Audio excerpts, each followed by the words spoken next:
What makes a person decide to stay behind when everyone they arrived with is getting ready to leave? What would make an 18-year-old college athlete walk away from the boat that carried him to a remote barrier island, especially when his phone and keys would return to the mainland without him? And if he truly planned to remain there, why does the young woman connected to that explanation appear in a conflicting account? Then there is another question. What do you do when a boat leaves at 4:31 in the afternoon? A later witness says Nolan Wells was nowhere in sight by around 7:30, and the most important stretch of his final hours still has no publicly verified explanation.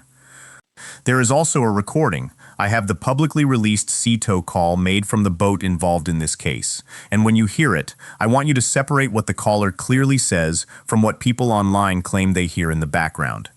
That distinction matters because this case has attracted speculation, edited clips, rumors, and theories that move much faster than verified evidence. Nolan's family deserves answers, but answers do not come from forcing a conclusion before the evidence supports one.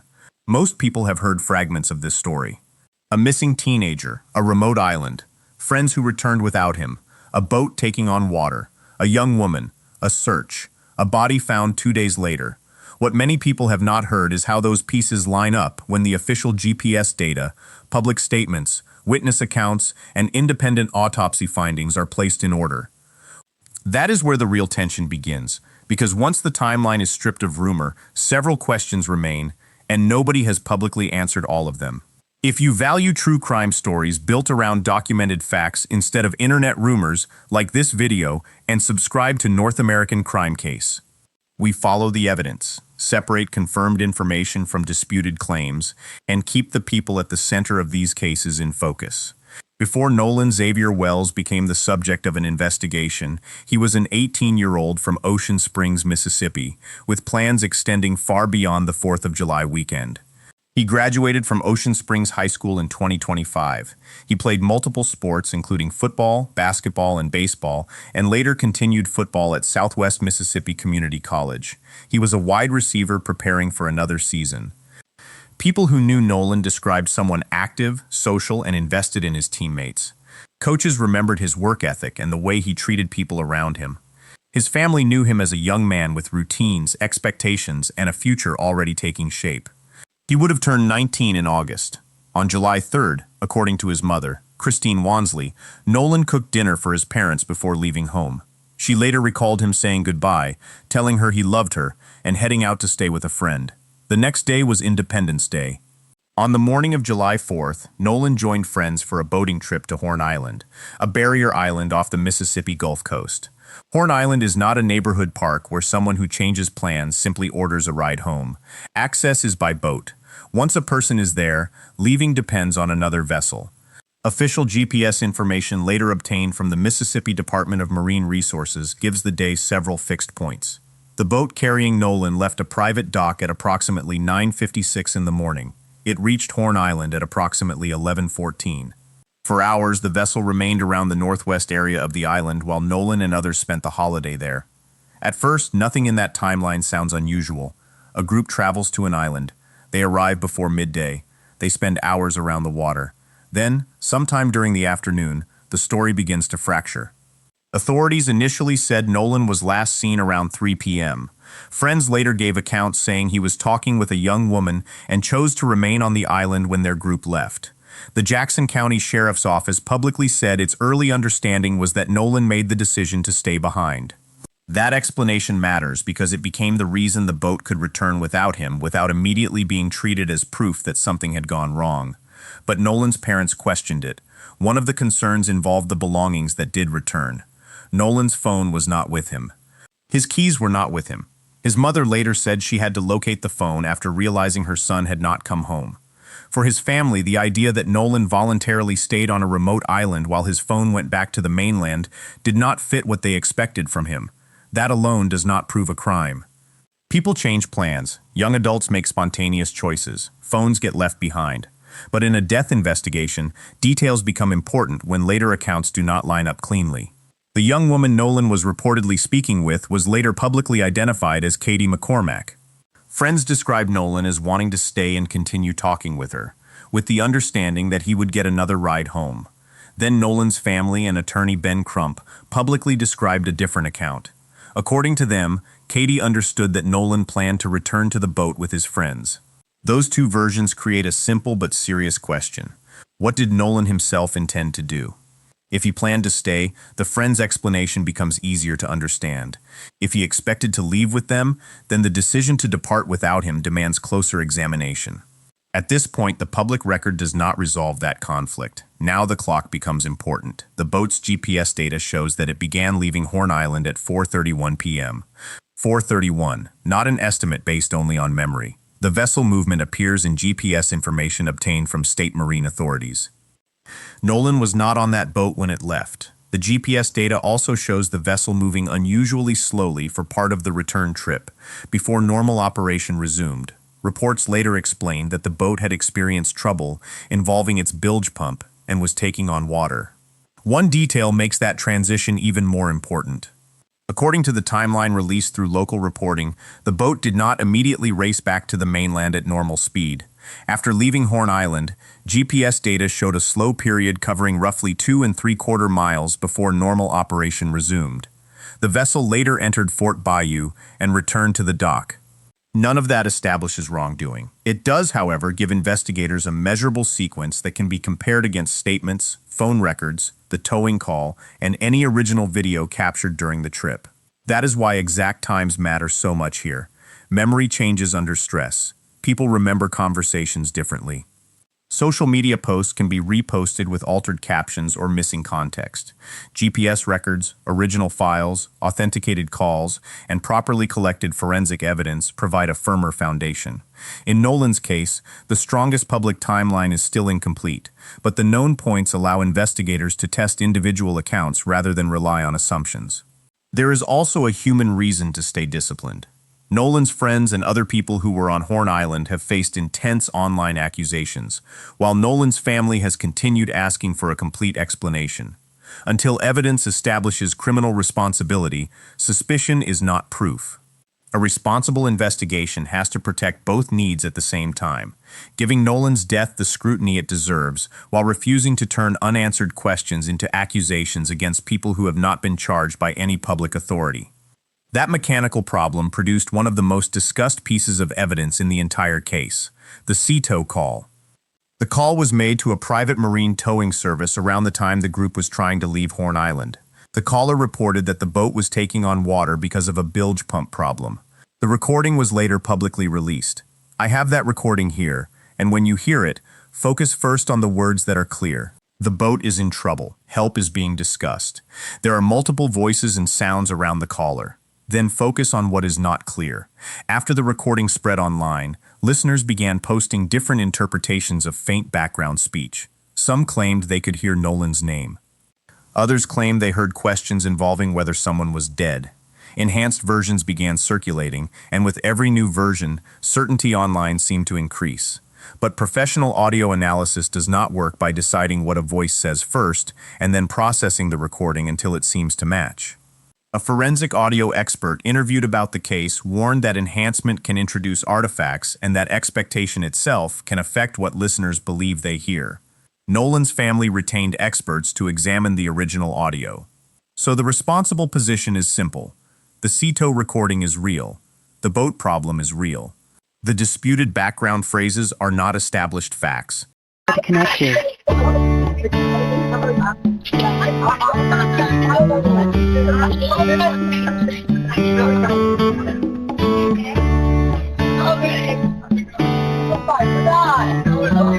Cito Assistance, Vicky speaking. How can I help you?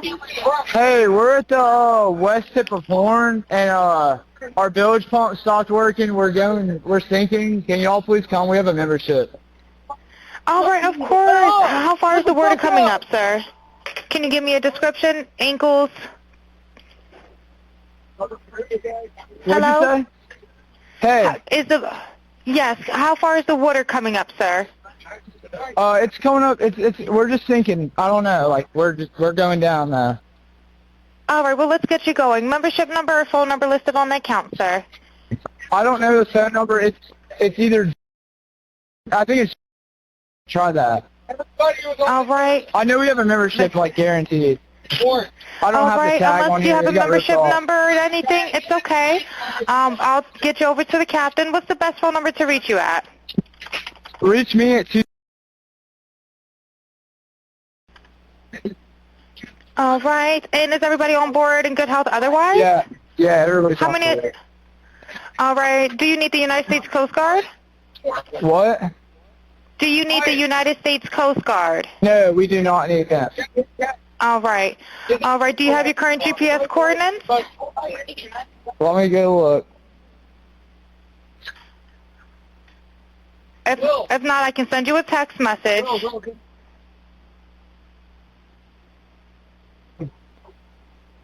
North. Alright, are you ready? Yes, sir, I'm available.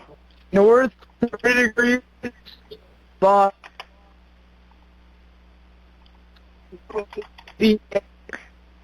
4672. All right, 4672.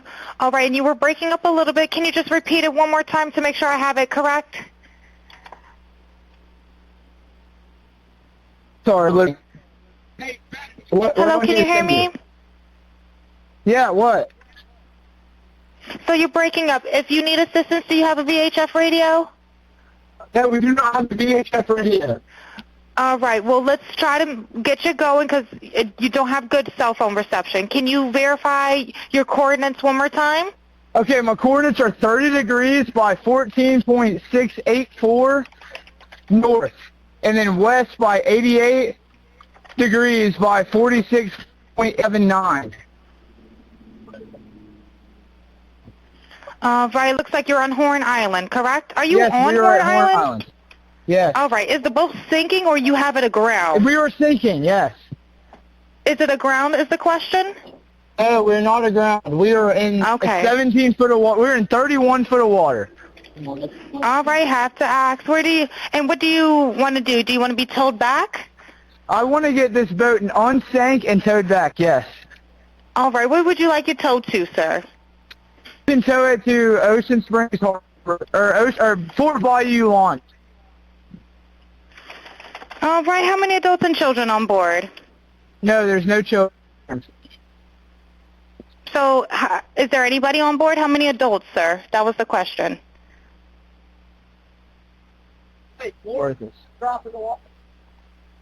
Hello, can you hear me? Try to jump in and pull the plug while you're going. Hello, sir. Hello. Yep, I just need you to answer these questions so I can get you over to the captain. Okay, How many what's adults going on board? So, there are 0 adults on board. There's nobody on board the boat? No. Nobody right. here is over the age of 21. Sir, that was not the question. Is there a person? Is there a person, a living individual on the boat?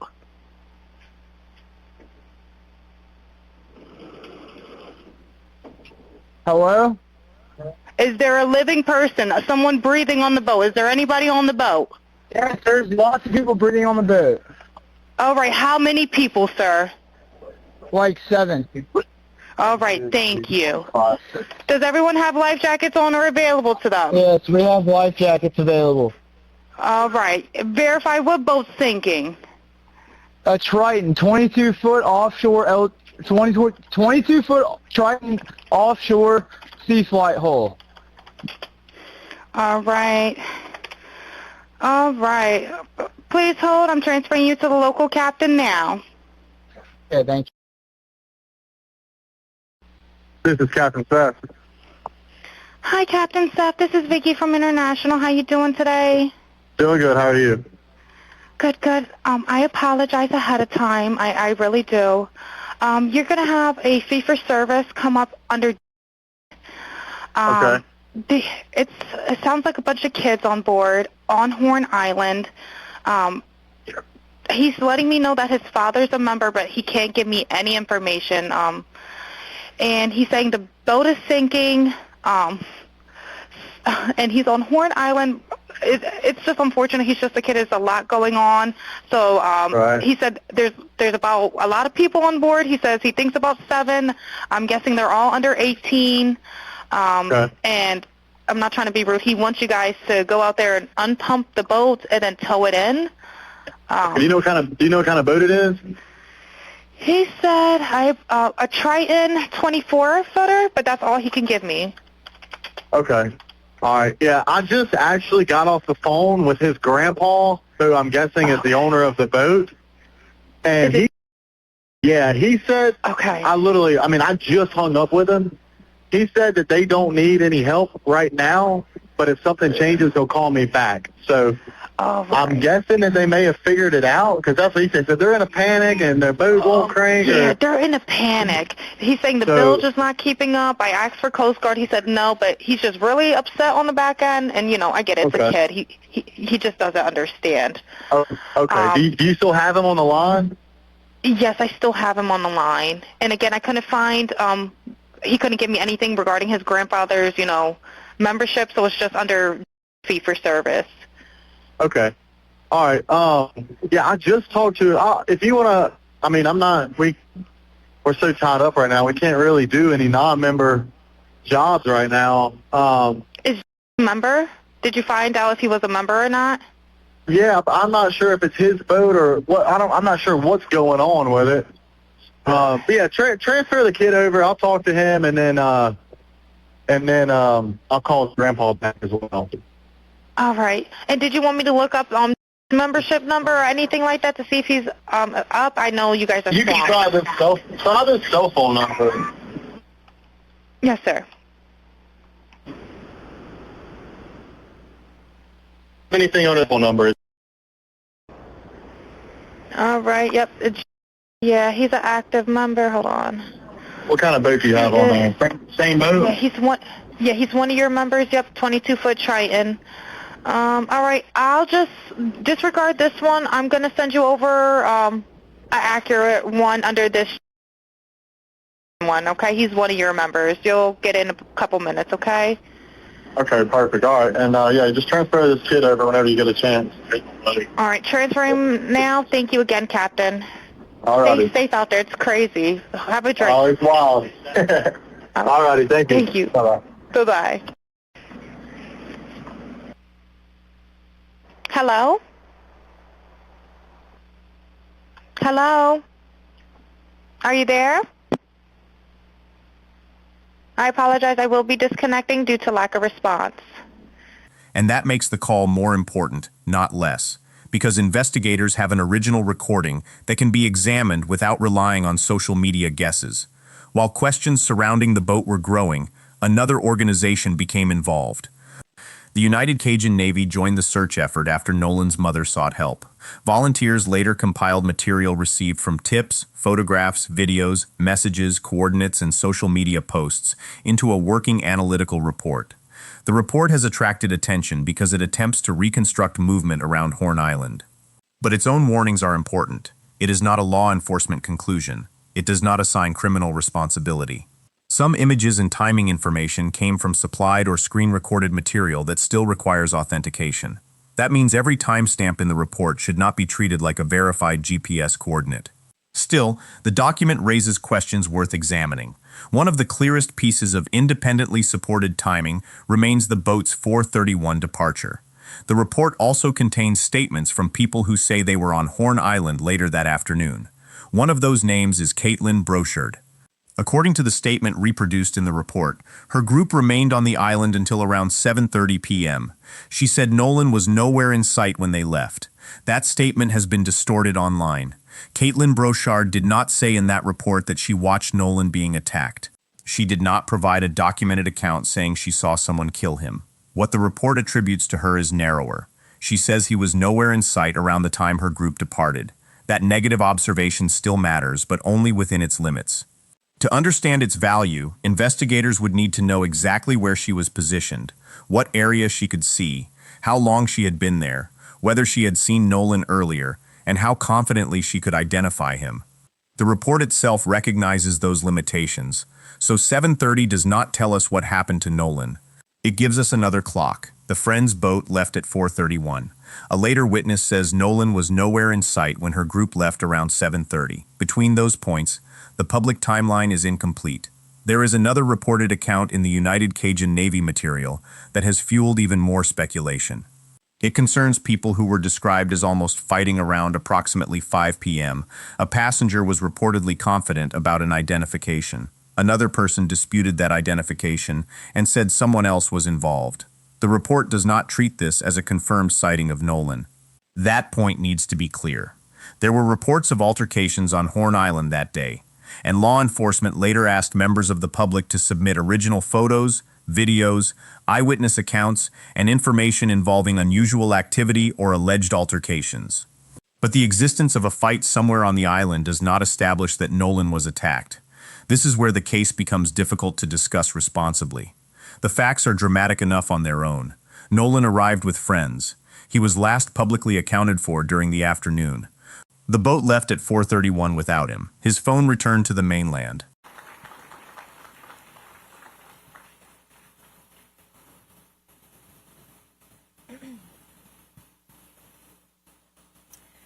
First, I want to give all thanks and honor and glory to God for choosing Elmore and me to be Nolan's parents. We thank you, Lord,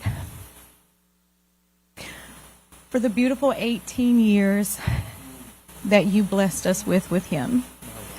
Thank you for the joy he brought not only to our family, but also to his friends and everyone in the community whose lives he touched.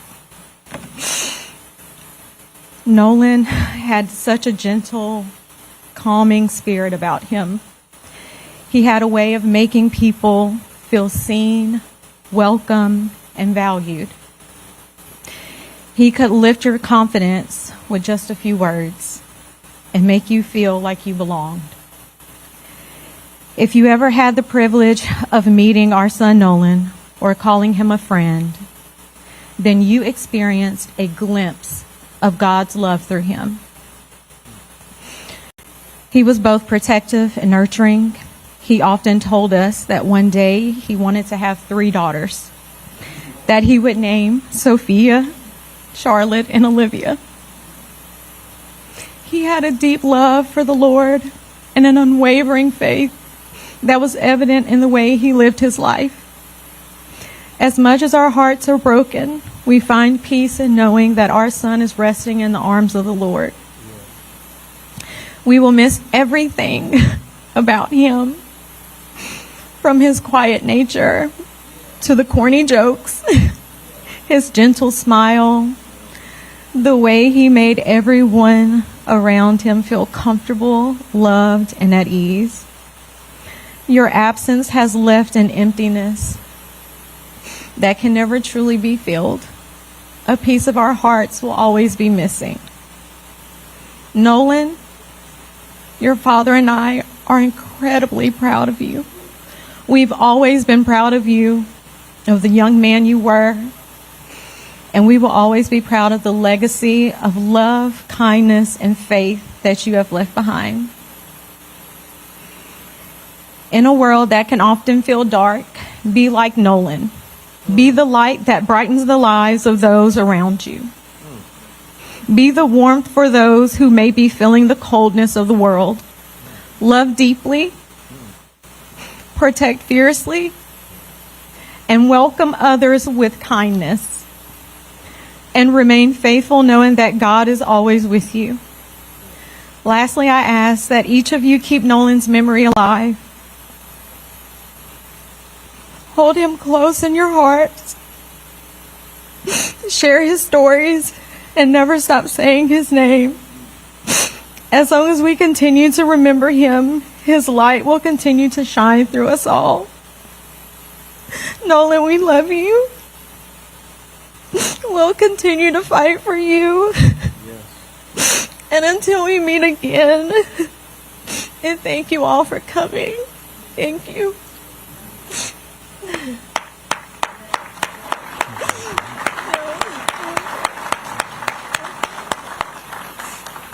Accounts differ over whether he intended to stay. A later witness says he was nowhere in sight around 7:30. Reports of altercations exist, but available public evidence does not confirm Nolan was involved. Then night arrives. At approximately 11 p.m., one of Nolan's friends contacted the Coast Guard. The Coast Guard later said the call did not require its assistance. Nolan's mother has said she received a call around that same period and began trying to determine where her son was. By 11:49 p.m., Marine authorities had a missing person report. Now think about the shift that had occurred. At 4:31, a boat left Horn Island without Nolan. Hours later, the assumption was still that he had chosen to stay and found another way home. Then the people who might have brought him back began realizing he had not returned. His phone was on the mainland. Nolan was not. The following day, July 5th, the search expanded. Multiple agencies became involved. Drones were deployed. Boats worked the area. Marine officers used GPS information from the vessel to narrow the search toward the northwest portion of Horn Island. Sonar operations were attempted, though adverse weather interfered with some efforts. The Jackson County Sheriff's Office took the lead investigation while other agencies supported the search. Authorities also began looking for people who had been on the island. They asked the public for original footage, not reposted clips or edited social media versions. That request matters because original files preserve details investigators need, including reliable metadata. Nolan's family was waiting for the answer everyone wanted. Where was he? On the morning of July 6th, that question changed. A body was found in the water near the northwest end of Horn Island. It was Nolan. The 18-year-old who had traveled there for the 4th of July would not be coming home. Early public information said there were no obvious signs of major physical trauma. Those words were quickly treated by some people as if they settled the case. They did not. No obvious signs describes what was immediately visible. It does not determine cause of death. It does not establish whether a death was accidental, natural, or caused by another person. That determination requires forensic examination and the wider investigation. Mississippi's medical examiner performed the official autopsy. Those results have not been publicly released because the case is expected to be reviewed by a grand jury. Nolan's family wanted an independent examination as well. Dr. Roger Mitchell performed the second autopsy after the body had already undergone the state examination. What he found did not provide a simple answer. He reported no fractures and no deep tissue injuries in several areas he examined.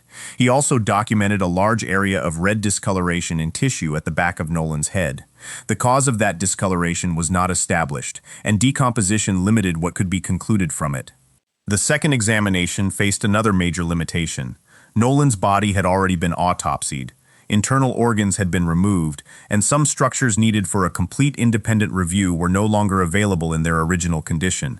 Dr. Mitchell therefore did not declare homicide. He did not declare accidental drowning. His preliminary finding listed both the cause and manner of death as undetermined, pending further investigation.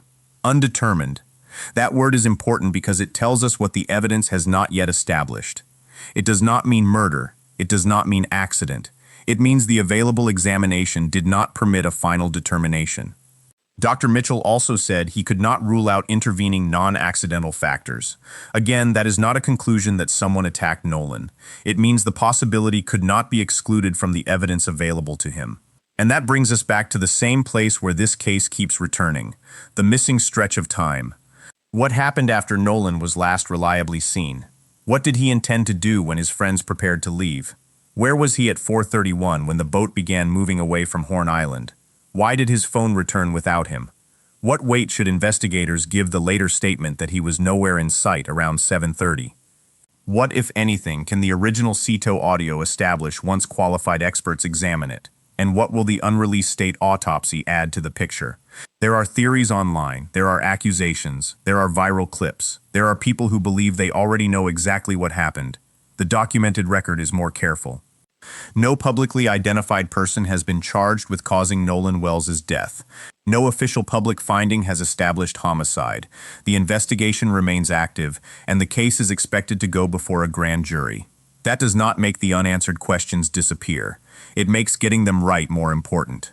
This leaves us with a young man who went to Horn Island with friends, a boat that left at 4:31 without him, conflicting accounts about whether he meant to stay, a later witness who says he was nowhere in sight, a real but heavily debated marine call, and an independent autopsy that still could not determine exactly how he died. Next, we are going deeper into the evidence that followed: the phone, the disputed digital material, what investigators have said publicly, what Nolan's family and attorneys are challenging, and why the next phase of this case may depend on evidence the public has still not seen. If you want fact-based coverage of this investigation as the record develops, like this video and subscribe to North American Crime Case. Let's continue from the moment the search ended and the deeper investigation began, because the biggest question remains unresolved. What happened to Nolan Wells between the last reliable account of him alive and the discovery of his body 2 days later?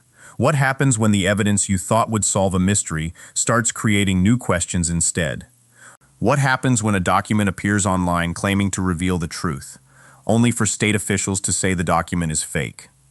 What happens when a video seems to capture a missing teenager in a confrontation, but someone who says he was in that video tells investigators the voice belongs to him, not Nolan Wells? And what happens when 2 separate medical examinations still leave the public without a final answer for how an 18-year-old college athlete died? That is where this case stands now. In Part 1, we followed Nolan Wells from the morning he traveled to Horn Island through the moment his friend's boat left without him at 4:31 in the afternoon. We examined the conflicting accounts surrounding whether Nolan intended to remain behind, the later witness who said he was nowhere in sight when her group left around 7:30, the CTO recording connected to the boat trouble, the search, the recovery of Nolan's body, and the independent autopsy that listed his cause and manner of death as undetermined. But after Nolan was found, something else began happening. Information started spreading faster than investigators could verify it. Some of it was real, some of it was disputed, some of it was completely false. And separating those categories has become one of the hardest parts of understanding what happened to Nolan Wells. If you want coverage that follows documented evidence instead of turning rumors into facts, like this video, and subscribe to North American Crime Case. Because in this second part, we are going through the evidence that appeared after Nolan's death, the evidence that seemed important and later became disputed, and the pieces investigators still have not publicly resolved. One of the clearest examples appeared in early August. A document began circulating on social media claiming to be Nolan's toxicology report. People shared it. Others discussed its supposed findings. Screenshots moved from one platform to another. Then Mississippi Public Safety Commissioner Sean Tindell publicly warned that the document was fraudulent. The toxicology report circulating online was not an authentic state report. That matters because toxicology has been one of the most anticipated pieces of evidence in this case. Questions have surrounded what Nolan consumed on Horn Island, what might have been in his system, and whether toxicology might help explain his condition before his death. But the actual state toxicology findings have not been publicly released. So anyone looking at an online document and believing they already know Nolan's official toxicology results risks building an entire theory on something authorities have said is fake. This is the environment surrounding the investigation. A real young man died. His family wants answers. Investigators are still working. At the same time, fake documents, edited clips, enhanced audio, and competing theories move through social media as if every new upload is a breakthrough. That makes the original evidence more important than ever. And one of the most important original pieces is the CTO recording. I have the publicly released recording connected to the boat Nolan traveled on earlier that day. The call was made while the vessel was experiencing a problem involving water entering the boat and a bilge pump that was not working correctly. The caller asks for marine assistance. There is noise. There are other voices. There is movement in the background. And after the recording became public, people began trying to identify words behind the main conversation.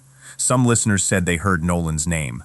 Others believed they heard a question involving whether someone was dead. Enhanced versions appeared online. People began listening to the same few seconds repeatedly. But here is the problem. Those interpretations have not been established as verified dialogue.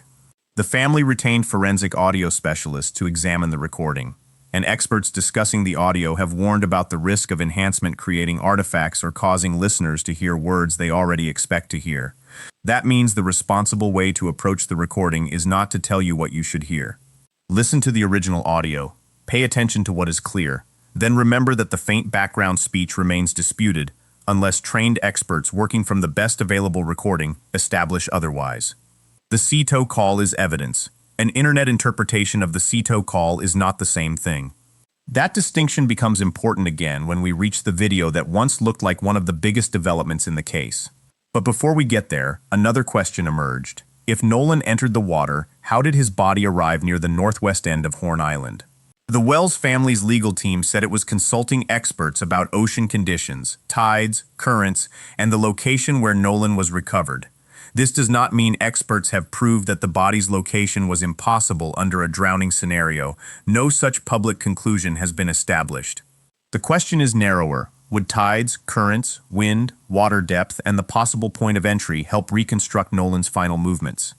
That is a scientific question, and in a case where witness memories are disputed, physical movement through water might become important. But even that analysis depends on information investigators still need to establish. Where did Nolan enter the water? When? Under what conditions? Was he alone? Was he conscious? Without knowing those things, the ocean itself does not give us a complete story. Then came another major development.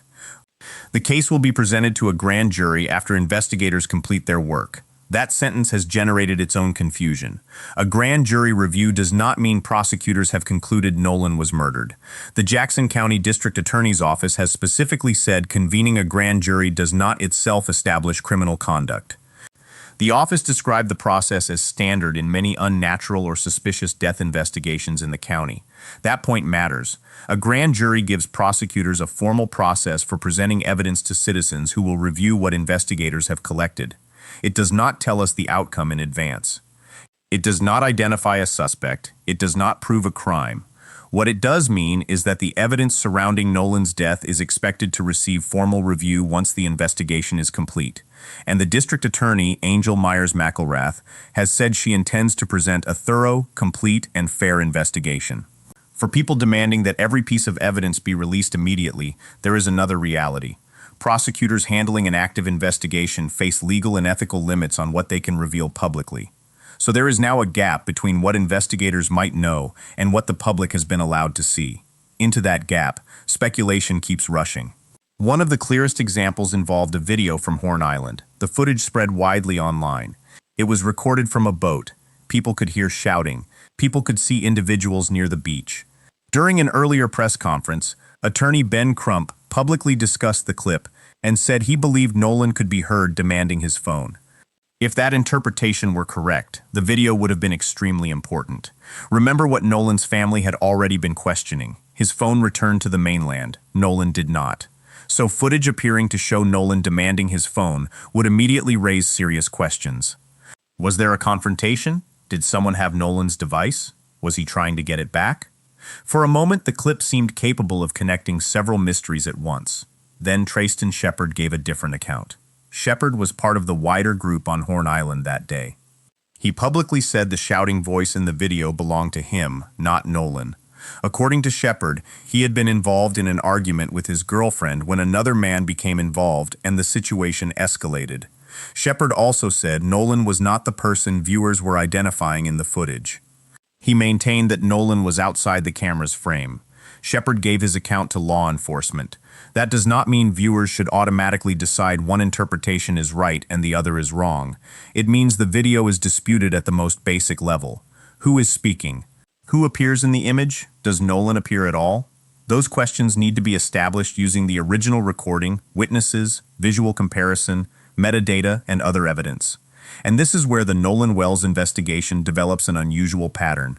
A piece of evidence appears. People believe the mystery is about to break. Then someone with direct knowledge disputes the interpretation. The reason Nolan supposedly remained on Horn Island has been challenged. The viral confrontation video has been challenged. Background words in the CTO recording remain disputed. A toxicology document spread online and was declared fraudulent.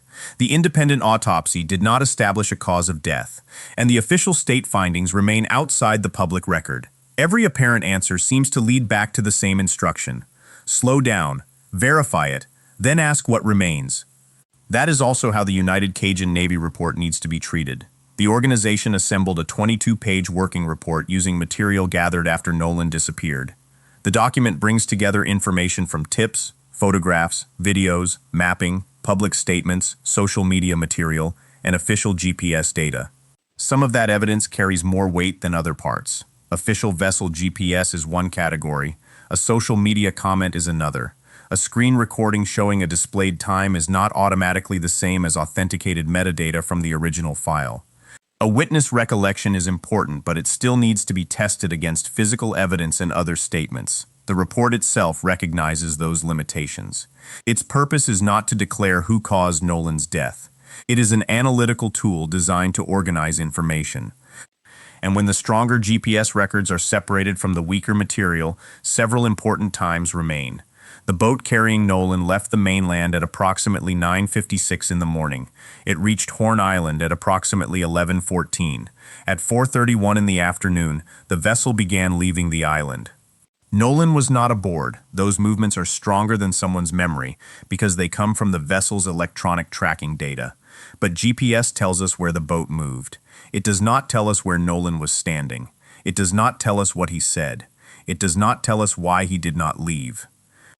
It does not tell us what happened after the vessel pulled away. That is why witness evidence still matters. The United Cajun Navy report includes information about an alleged near confrontation around approximately 5 p.m. One person reportedly believed Nolan was among a group that was close to fighting. Another person disputed that identification and said a different individual was involved. The report itself does not treat the account as a confirmed sighting of Nolan. That is crucial. There is a major difference between saying there was an altercation on Horn Island and saying Nolan Wells was attacked. Publicly available evidence supports the first possibility in the sense that altercations were reported and investigators requested footage involving them. The available evidence does not establish the second as fact. So when you hear someone say a woman witnessed Nolan being beaten, ask for the original documented statement. The later witness account attributed to Caitlin Brochard does not say that. Her reported statement says Nolan was nowhere in sight when her group left around 7:30 p.m. That is important, but it does not identify where Nolan was. It does not establish what had happened to him. It does not prove he remained on the island alive until 7:30. It simply tells investigators that one person who says she was there later did not see him at the time her group departed. That is a piece of the puzzle. It is not the completed picture. Then we return to the one piece of evidence everyone hoped might settle the most basic question. Nolan's body. The independent autopsy was performed by forensic pathologist Dr. Roger Mitchell. Mitchell had previously served as chief medical examiner in Washington, D.C. His examination did not find fractures. It did not identify deep tissue injuries in several areas examined. He documented an area of red discoloration in deep tissue at the back of Nolan's head, but the cause of that discoloration could not be determined. There was no associated skull fracture identified. Decomposition limited the examination. There was another serious limitation. The state autopsy had already been performed. Organs and certain structures had been removed before Mitchell conducted his independent examination. That restricted his ability to independently evaluate every possible cause. After reviewing what was available, Mitchell listed Nolan's cause of death as undetermined pending further investigation. He also listed the manner of death as undetermined. He did not conclude that Nolan was murdered. He did not establish drowning as the cause. He said he could not exclude intervening non-accidental factors based on the evidence available to him. That wording matters. It leaves possibilities open. It does not choose one. And as of now, the public still has not received the full findings from the state medical examiner. The state autopsy was completed, but its findings have not been publicly released while the investigation continues. So there are questions only the official evidence might answer. Does the state examination identify drowning? Does toxicology provide useful context? Do the official findings agree with the independent examination? Do they explain the condition of Nolan's body? Until those results become public or are presented through legal proceedings, anyone claiming to know exactly what the state autopsy says is moving beyond the public evidence. That brings us to another object that has followed this story from the beginning, Nolan's phone. His parents have repeatedly said they do not believe Nolan would voluntarily remain on Horn Island while his phone returned to the mainland. The device might contain information relevant to the investigation: messages, calls, application records, location information, photographs, timestamps, potentially recoverable deleted data. But investigators need a controlled forensic process to determine what the phone actually contains. In July, the family and district attorney discussed a jointly coordinated forensic examination. The The family's lawyers later said the parties had talked about using the digital forensics lab at Mississippi Gulf Coast Community College, with possible FBI involvement. Then a disagreement developed over the logistics for transferring and examining the device. The family denied refusing to cooperate and said it wanted a joint process with agreed rules for chain of custody, extraction, access to the data, and preservation of the evidence. On August 17, the family's legal team publicly said its experts were ready and asked the district attorney to choose a date between August 18 and August 21 for the examination. As of the latest public reporting available for this video, there has been no confirmed public announcement that a joint forensic examination has been completed. So the phone remains another unresolved part of the investigation. And notice how different that is from the way rumors move online.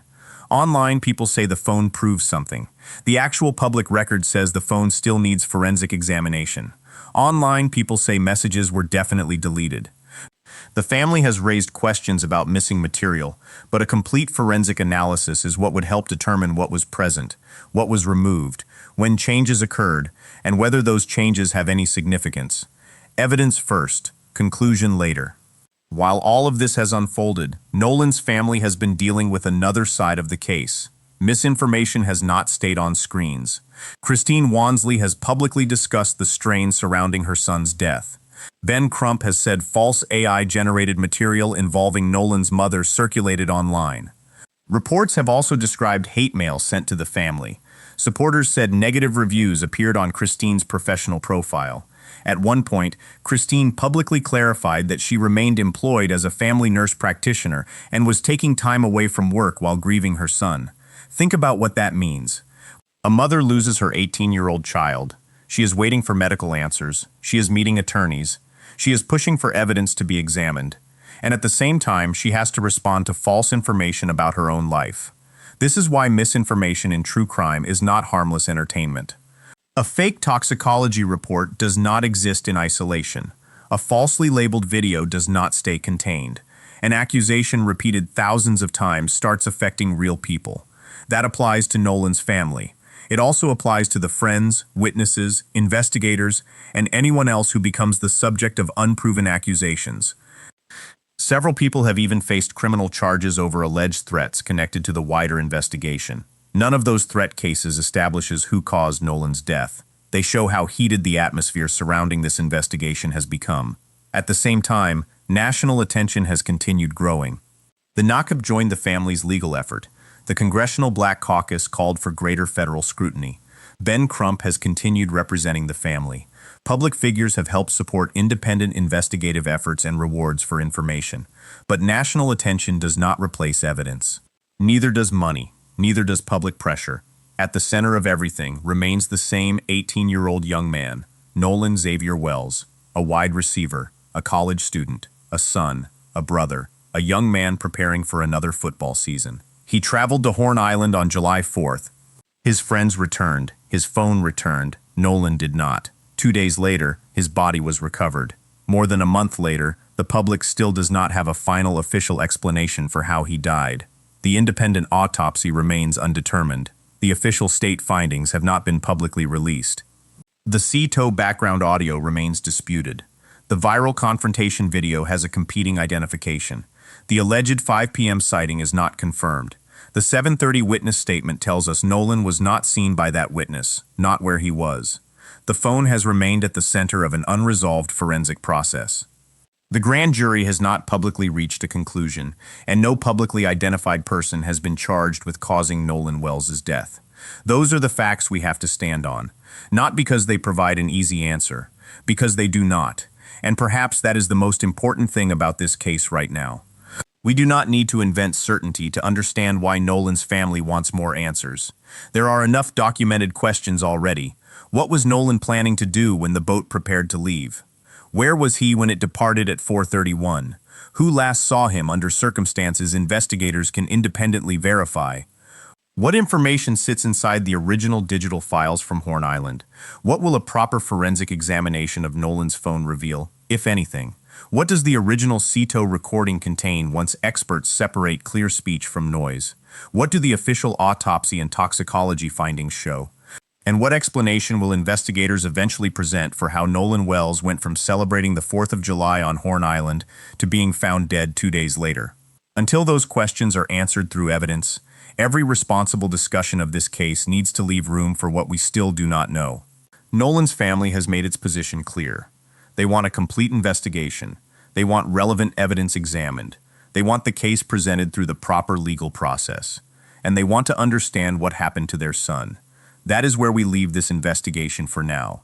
Not with an accusation, not with a viral theory, not with a fake report, with a timeline that still has missing pieces and a family still waiting for the evidence to tell them what happened. If you want us to continue following every verified development in the Nolan Wells investigation, like this video and subscribe to North American Crime Case. We will keep separating documented facts from rumors as this case moves forward, because Nolan Wells deserves more than speculation, and when the next real piece of evidence emerges, we will be here to examine exactly what it changes and what questions still remain.